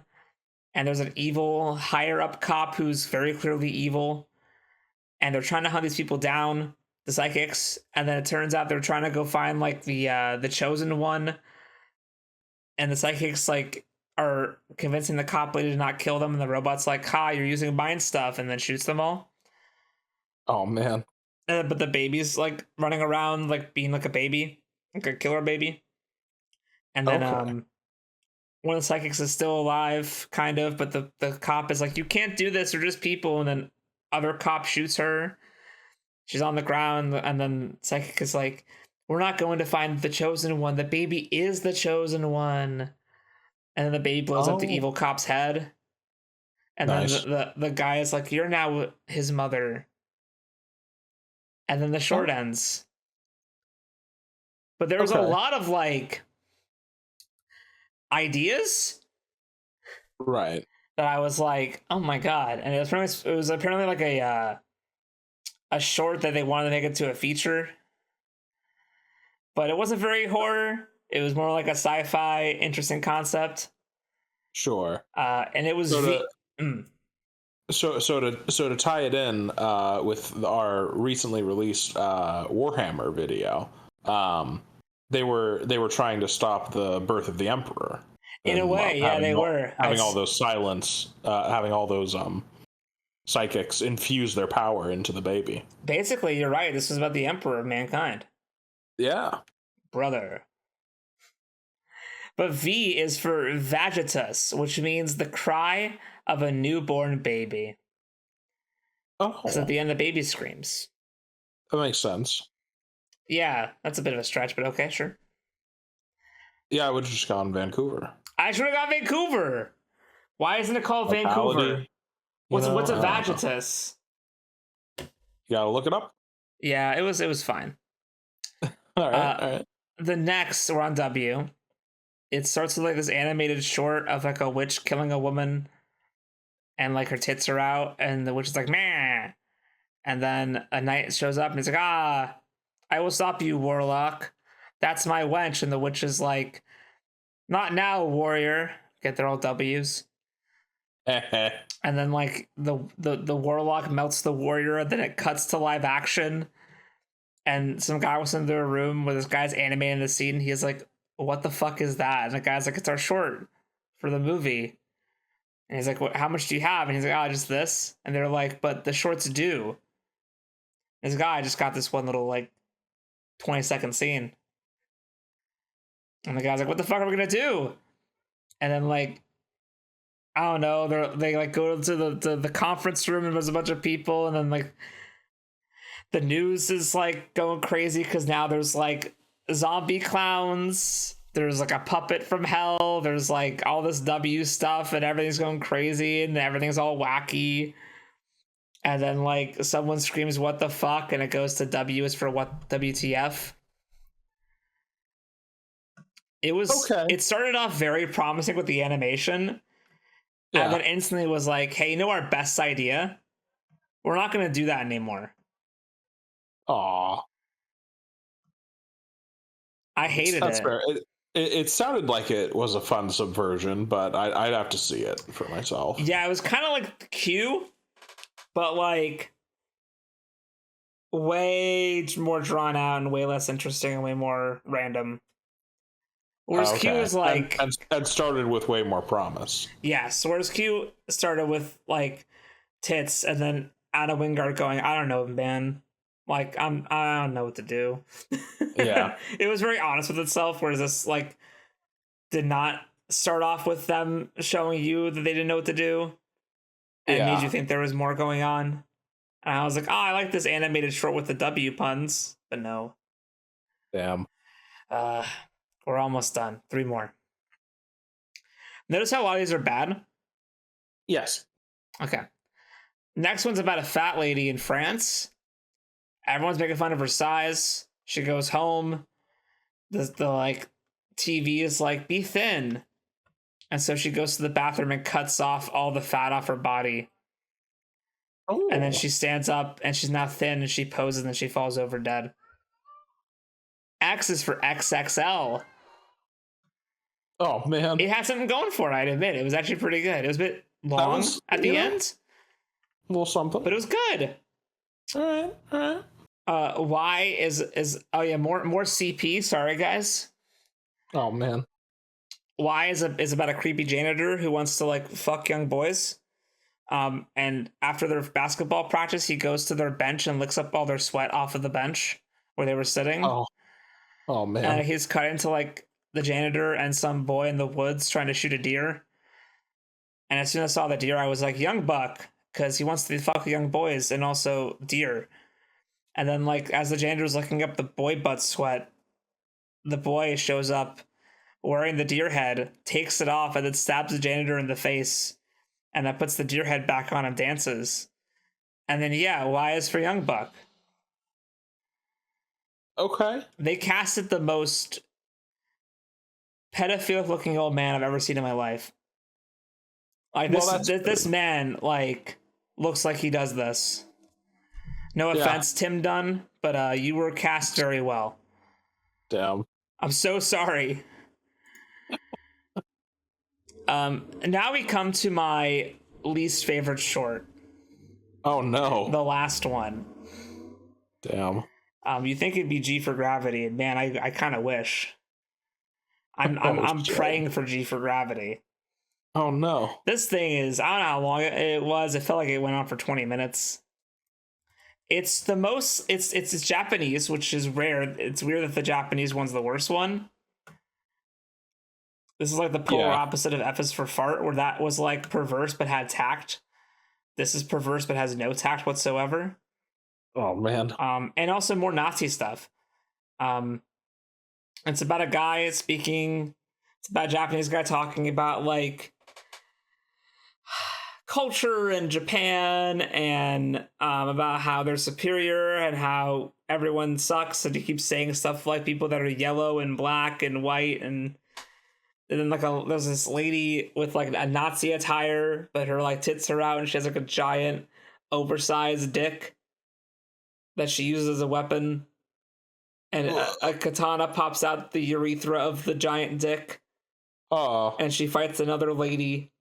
And the lady, like, to attack the woman with the giant dick, puts vegetables in her pussy and fires them at the lady.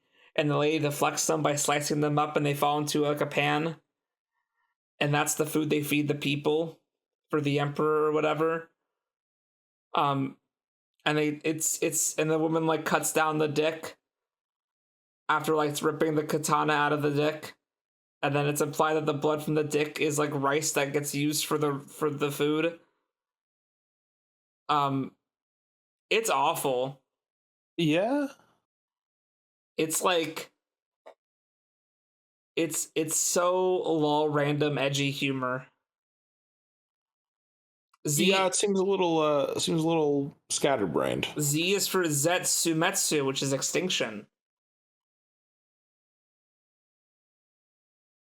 Okay. And that's how your film ends. Yeah. I'm not saying you should have had, because the film opens like we gave everybody full creative control, and I'm like, man, maybe you shouldn't. Yeah, maybe you need to. Well, yeah. Like this movie is a case study for why studio interference is a good thing. Yeah, because personally, I have to revisit them, but I remember quite enjoying like VHS for the most part, and I think VHS 2 was also all right. But like, so I like this idea of films that are anthologies of shorts. Like that's a cool idea. But yeah, it sounds like I think inevitably it'll be pretty hit or miss, especially when you have this many.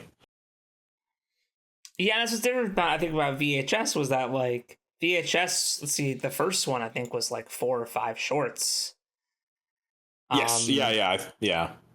1, 2, 3, 4, 5, 6 shorts for the first one. Yeah. With then the overarching 7th story. But Sure. Yeah, man, but like not. Ooh, the overarching story was Adam Wingard. No wonder it wasn't the best. And Ty West did one? Oh my god. Okay, cool. I gotta rewatch VHS. But yeah, VHS was different because it had more creative control and was less stories. Yeah, so each had more time. Yes. Whereas this one was like 26. It was like 2 hours and 10 minutes or something. And man, it did not. It was not good. I gotta say, as a whole, and you know me, I don't rate films low on Letterboxd. No, I gave this a 1. You're positive happy boy. I gave this a 1 star. Did you give it a 1 star and a heart? No. Oh, all right. Well, let's see if you need to take the edge off a little bit. No. Because typically, like, I give most, like, Hollywood films, most films I see, you kind of default get a 2. Yeah. And that's purely on, does the camera work? Is the lighting working? Does the sound mix right? Are there any errors in the filmmaking that like I could tell? Like, is there like bad filmmaking? Is there poor, like literal filmmaking, not a poor movie in terms of like acting and story, but like, is this poorly framed, poorly shot, poorly edited, the camera poor quality? Do they fuck up the lens? Like, is the edit fucked up? Are there black frames? That's all those issues are normally what gets most Hollywood movies to a 2 star. Like, sure. Everyone in the crew segment is doing their job, right? Yeah. They get the first 2 for me. And then 3 and 4 are like, okay, script, character, story, plot, pacing. And then the last star is like purely vibes. Like it's purely like, do you pass the vibe check? Or is there this one was a little ways off. Yeah, because I think there was poor filmmaking. Sure. Like there was not to drag my boy Ty West, but like in his Miscarriage short, there's a shot where like it's like he put the camera in the garage and the lights were out. The actor comes into the garage and like the light spilling from the hallway, I literally see the camera like chug the frame rate and like try to load the exposure and the aperture to adjust for the new lighting situation. Oh man. And I'm like, yo, I shouldn't be seeing that. Your short is like 60 seconds. Damn. Like, go refilm that. Like, what are you doing? See, I don't give movies this low of a score, but this literally had really awful filmmaking. Damn. And I don't say that very often. No, that's very surprising. Like, this is a poorly made film in so many aspects. And I know that the defense says, well, it was a bunch of people with not talking to each other, no creative control. And I'm like, okay, that's why it's bad. Yeah. Like, I'm sorry. Like, that's cute. Never do this ever again. Well, they did. It did. They did. I'll have to watch it at some point, but it did twice, in fact. No. There's from what I'm seeing, no. There's ABCs of Death 2. No. And then there's ABCs of Death 2.5. 2.5? I think it's all, oh god, it's all M. It's just a bunch of M. What the fuck? Okay, all right. They got a little fixated for 2.5. Unlike the first two films, ABCs of Death 2.5 is composed of 26 audition films for the letter M. These films competed for the spot in ABCs of Death 2. M is for Masticate, nice, being the winner. The 26 were chosen out of more than 500 entries in alphabetical order. Well, so you just need to watch 2 first, and if M fucking blows your dick away, then it's like, oh shit. Well, it must have been some stiff competition. But if you watch ABCs of Death 2 and M fucking sucks, and then it's like, oh, and these are all the ones that couldn't beat it out? Fuck. Do you watch ABCs of Death 2, stop after M, and then watch this whole film? Oh God. Yeah. I mean, that's the. Well, see, what you need to do is you need to you need to splice all of them together, so you get A B B C C, all the way down. It is a merciful 85 minutes. Oh yeah, see, it wouldn't even be 2 hours if you combine, or sorry, it wouldn't even be 3 hours if you combine the first two. It'd only be a little bit over 5 to combine them all, or no, a little over 4. Shit. Sorry, just a wave of pain went through my body. I feel here. Let me I'm gonna help you come down. I'll bring up since you just went through some short films. I'll get through some of the ones I recently watched. T is for torture porn. Oh my god. Oh, sounds great. P is for scary. Oh boy. This is good. sounds promising. This is good. So I myself have been going through the Alien versus Predator timeline in chronological order. God, in universe. Yeah. It was very nice. So this past week I watched Predators, Prometheus, and Alien Covenant. That's a beautiful trilogy. In addition to that, I watched the short films that surrounded each of those movies within the timeline. I did forget fuck. I'll start. I will start with the bad, because the week before ended on The Predator, and I forgot that there is also the Predator Holiday Special. What? It's a claymation short of the Predator attacking the North Pole. Okay. I'll take that. And it's you know, just imagine like a shittier episode of Robot Chicken. That's about what it was. That sounds perfect. You know, everything sounds good after ABCs of Death, man. Like, you say this, and I'm like, let's sign me the fuck up. That's fair. That's fair. So I assume that along with the Predator takes place in 2018. In 2023, we have the Peter Wayland Files, the TED conference, where he kind of just walks out and puts his dick on the stage and is like, hey, I'm going to cure death and, you know, perfect the human race. And it's like, oh, okay, cool. I also love Lawrence of Arabia. Yes, precisely. Very similar vibes, really. And so then we get Predators, which I didn't realize had some short films. It does? It do. Okay. They are not as good as the Alien ones, but also there's kind of less substance there, so I can't really blame them. There is Predators Crucified, which is basically a little animated comic that just shows you how that one predator that's tied up and, you know, that's caught in Predators, how that happened. Okay.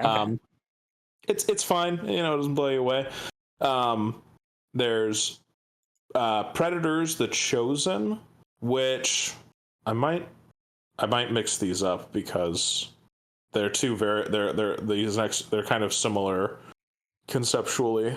But I believe that Predators The Chosen, it was weird because it's more just like a little promo video where it's like taking a couple of clips of each of the characters but adding like you know the Guardians of the Galaxy trailer where it's them doing the lineup and you kind of get like the list off of their stats and everything in prison. It's kind of like that, but with these, where it's like, oh, this guy is part of this mercenary group and, you know, blah blah blah. So I don't know how. I don't really consider that a short film myself, but you know, it's all right.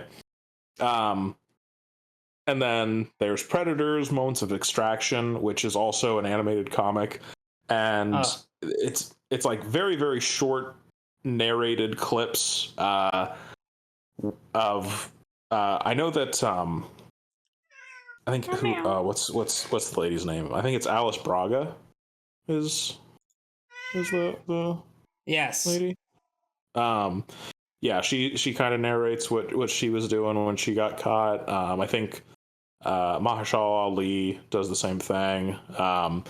You know, again, nothing special. It's kind of cool. There's a couple times where it cuts to like a short live action clip of them doing the thing in the comic. So there's like an animated shot of her character reaching out towards her rifle, and then there's like a close up live action shot of her assembling it. It was very weird. Oh, interesting.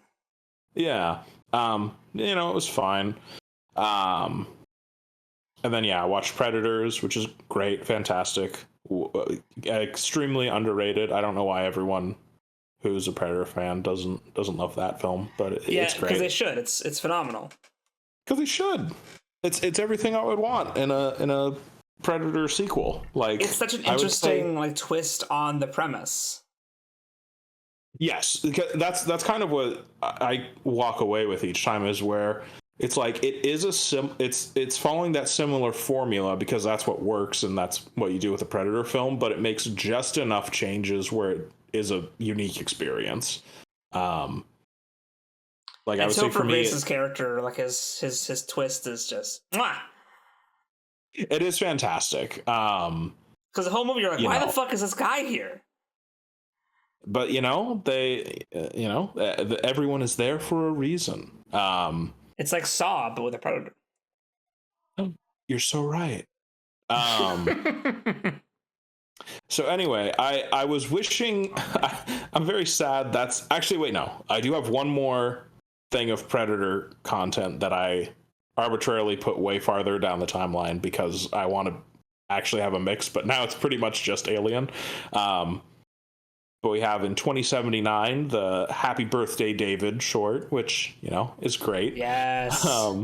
More David. 2089 Quiet Eye Elizabeth Shaw, which I don't remember. I think that's just more stuff with her beforehand. That might be her like interview for being like on the Prometheus, shit like that. Oh man, I don't remember a lot of these. I'm gonna skip and be bad. No, it's cool. It's cool. Because there's so many. Prometheus was a lot of fun. I forgot how much I actually do really like that movie. I feel like I don't know what the consensus is on it nowadays. I feel like when it came out, everyone kind of chat on it. Yeah. Yeah, no, when it came out, chat. I think after Romulus came out, everyone went back and were like, wait a minute, goated? That's kind of what I feel like. And I think we talked about it before. I feel like you got the Alien fans found it and were like, oh, this is like really cool, like you're taking this very thoughtful approach. And then the Aliens fans came and they were like, where's the alien that they shoot? And it's like, oh. So, you know, that inevitably led to Covenant, which I will get to. But I actually do remember the short films for that a little bit more, because it's, you know, we have Meet Walter, which is great. Yeah, that one's fun. It was such a weird thing that they just have Michael Fassbender be two different androids, but it's great. And he's wonderful. It's great for like, I mean, the twist obviously needs that to happen, but also like it's fun seeing David interact with Walter and like seeing himself, but seeing a more like corporatized version of himself, and like it's good. Yes, which I have commentary on that when we get to the movie. I wish Romulus did a similar thing, but that's okay. Oh man. It's fine. There's the Phobos short film, which is like it's interviewing all of the crew of the Covenant and like what they're afraid of and like testing their fear responses, which was very, very entertaining. I don't know if I ever saw it before actually, but it was real good. I love that they had Walter in there, and he like they would do something to startle them and then like ask them to rate their reaction every time. He was just like 0, and it's like, yeah, no, he's fine. So he's great. There's The Last Supper, which is of course the scene that should have been in the movie. Is that the one with James Franco actually being alive? Yeah, they're all chilling. It's right before he's gonna go in his pod. Nah, man, it's so much funnier that he doesn't even make it to the fucking movie. Well, that's true, but the short is also hilarious because he's like kind of sick and he's like, oh yeah, I think I'm just gonna go in early, and she's like, what's wrong? Are you okay? And he's like, yeah, I'm fine. I'm just burning up. And it's like, fuck you. Okay, that's also pretty good. That is hilarious. It should be in releases now, but for when it came out in theaters, if you're following the marketing, seeing that before the movie, being like, oh, okay, James Franco, and then like you watch the movie and you're like, oh fuck.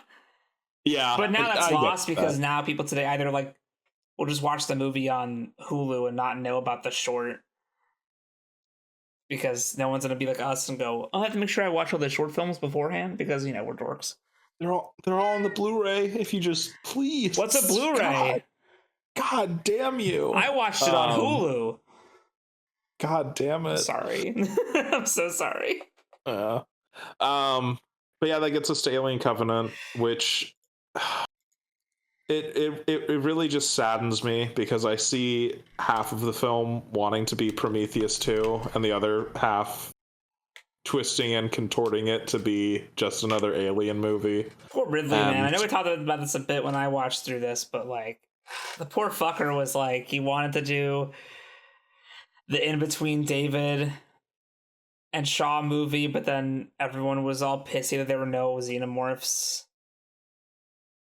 So like, it's so, like, you can tell he like doesn't give a shit about these characters, because once the xenomorphs start showing up, they just start murking them He's so extremely brutally. mean to these characters, dude. You have, you have the one that runs into the med bay with like a shotgun, and it's like, oh, she slips on the blood, so she's not able to kill it. And it's She like, slips wow. like 5 times, bro. And it's like, Jesus, like, what a fucking dumbass. Just terrible. But yeah, the scene, it really stuck out to me this time, but the scene between Walter and David just really feels like Ridley Scott expressing his frustration, because it's like, oh yeah, Walter is he's kind of similar to David, but he's scaled back. You made people uncomfortable. And it's like, I'm able to provide what they need, and I was built to be superior to all other models, but you cannot create. Damn frustrating, I'd say. And it's like, oh man, it's like, yeah, we can make these beautiful, horrifying alien movies that look better than ever with all these special effects and everything, but like, yeah, you can't really create anything new with it anymore. And it's like, man, I'm sorry, Ridley. And that's why I love the editing, because it's really being like, fuck you. Yeah, I like.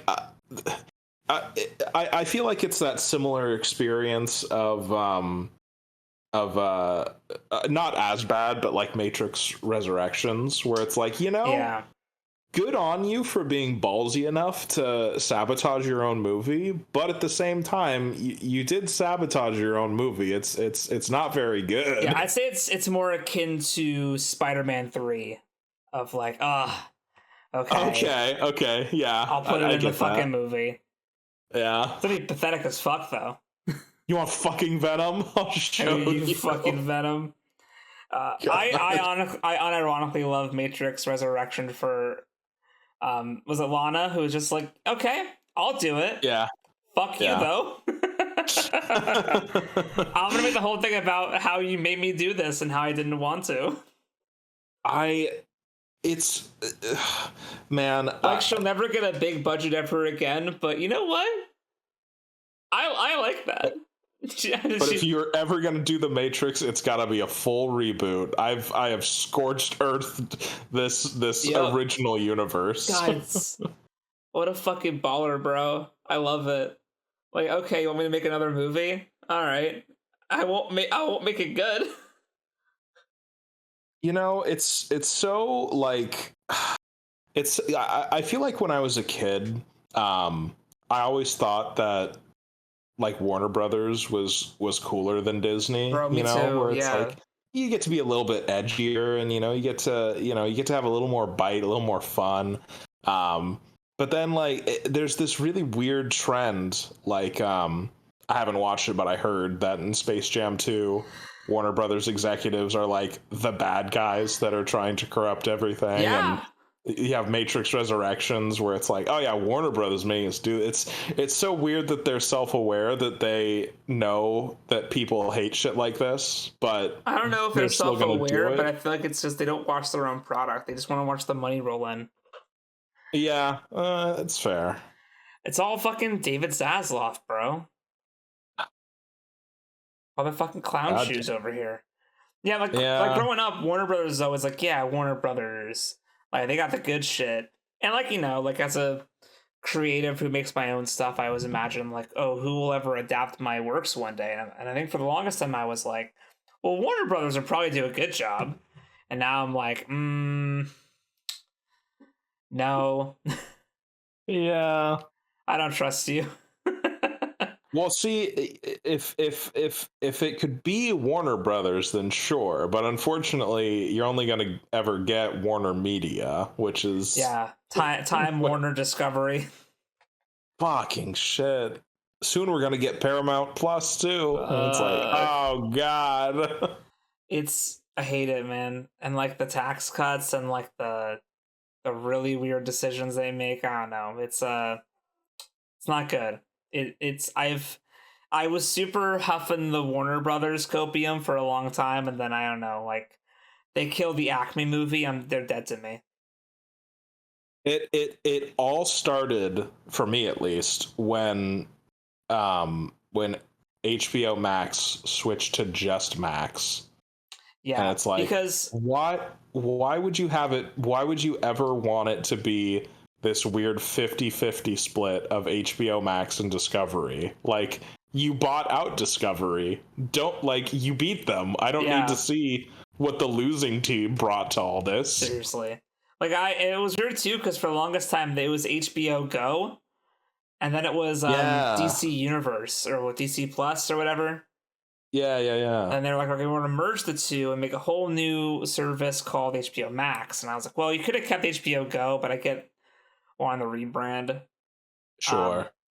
And then that made it really good because it was like, okay, now it's like DC, it's Warner, it's Warner Brothers, it's HBO. It's they also had Studio Ghibli stuff in there too. Oh yeah.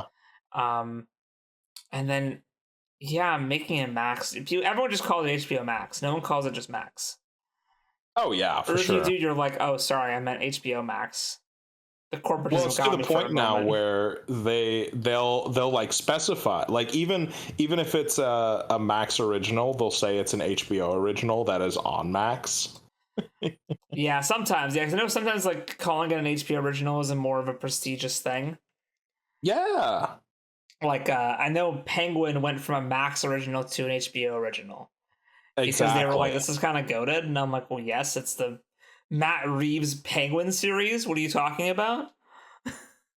Yeah, we want people to be excited for this. This is going to be on cable every Sunday, motherfucker. You better be there. I'll be on Max, bitch. Sorry. Listen, I HBO, I respect the hell out of you, but I ain't got that kind of money, bro. Cable in this day and age? Nah, dude. Cable or avocado toast? Help me. Oh shit. That's a good millennial. Fucking millennials. Oh, that's I'm Jesus. gonna rub chilies into your eyes. I hope everyone heard my cats. They're they hate that I'm talking. This has been a great Shuttlecast, though. We wanted to talk about Speak No Evil and also Speak No Evil, but I think we'll wait till Joe's here. That's a good idea because it was around like 3:30 or 4 when I was like, oh shit, I was gonna acquire the American version for me to watch so that, I can have watched both of them. Acquire a ticket, of course. Obviously. Yeah, precisely. Obviously. I mean, what's Joe posting? We're recording, Joe. Hop on if you're around, bitch. Motherfucker. He's listening to the Gorillas right now. He's listening to Kids with Guns. Goated. I can reply to what he's doing. That's funny. Let's see how that works. I hovered over it. I could reply with an emoji. I gave him a confetti. Oh, okay, cool. I just sent him a DM of confetti emoji plus what he was doing. Okay, Discord. Whatever you gotta do to keep engagement up, I appreciate it. Hey, it's something. As long as it's not behind Turbo or whatever, Nitro, Turbotastic, fucking. Oh no, I don't Sugar Rush. That. Wreck-It Ralph 2 was good. Dropping that bomb before we end the discussion. Anyway, thank you all so much for listening to the Shuttlecast. We'll talk about Speak No Evil next week. Both of them. Which time, Nathan, you'll have seen it. And that'll give me time to get the full franchise and watch See No Evil 1 and 2. So. Yes. I hate that I finally now know that it's called Speak No Evil. For a long time, I was just the James McAvoy movie. And now I actually know the name. Well, the worst is now you've seen it, and you're still gonna see the trailers for it. Fuck, probably. What just came out that I have to go see? Okay, Dave Bautista and Sofia Sofia Boutella and Palm Clementieff are in the Killer's Game. Oh, I think I've heard of that. It looks like Dave Bautista doing a John Wick. I'll go see it. I think a coworker of mine actually watched that. It's like Oh no, it's a coworker movie. yeah. Maybe I shouldn't watch it. He's like a hitman who thinks that he's dying. Yep. So he puts his head out on himself, and then he realizes he's not. Yeah, that sounds the trailer looks fun. It looks like a fun time. It does look like a fun time. Also, The Substance comes out this week, which I know Joe told me he's gonna go see. All right, I think next week he's gonna go see. It's a it has Dennis Quaid and Demi Moore. It's like a horror movie about like aging and then making yourself young. Oh, okay, all right. It's like the ABCs of Death short XXL. Right, of course. Or it's like the Guillermo del Toro Cabinet of Curiosities Aloe Glow short. I haven't watched either of them, but you should watch Guillermo del Toro's Netflix series Cabinet of Curiosities. I mean, it's Guillermo del Toro. It's like 8 episodes, and each one's like a horror anthology thing. All right. And it has Rupert Grint is in one of them. Lovely. Ron Weasley, yes. What else? For now. What else comes out, man? We haven't talked. That's right. Our Harry Potter discussion got deleted. That's okay. Yeah. There's gonna be a new one. That's all right. I wanted to learn more about the Harry Potter series, so I looked for your Escape Pod episode 13, and it turned out. Yes, this week it's just it's Never Let Go, song Holly Berry, and The Substance. And then last week Killer's Game came out, which I haven't seen yet. I saw Speak No Evil instead, because what's the Halle Berry movie? I've already forgotten. Never Let Go, I think. That's fine. My only response was gonna be, okay, I'm sure I'll see the other one. Yeah, Never Let Go. It's like she's a mom with 2 kids, and they like have a rope tethered to them, and they can't go far from the house, or else something's gonna get them. And then it looks like it's gonna be a creepy and the woodsy. I think I'd rather see The Substance. Me too. I know Joe's seeing it, so I mean that's gonna be a talking point. But that's our plans for the week, everybody. I'm binging through The Bear at the moment. Finally. Oh, lovely. And I haven't watched any of it. It's so good. I'll have to check it out. I don't know if you've heard. It's a very like low key show. No one's talking about it. No, I only hear about it from you and Joe. So. Are you being serious? Yeah. Oh no, it's like an acclaimed award-winning show. Yeah. Oh shit! All right. Well, you should watch. So I'm also closing a thing of thumbtacks that I saw was open, and that's not dangerous. That's bad. All right, everyone. Thank you so much for listening to the Shuttlecast. Not whatever the fuck you said a moment ago. For the bit. Yeah. Well, I've been Sal. I've been Nathan. And Joe's been the Asylum. Thank you.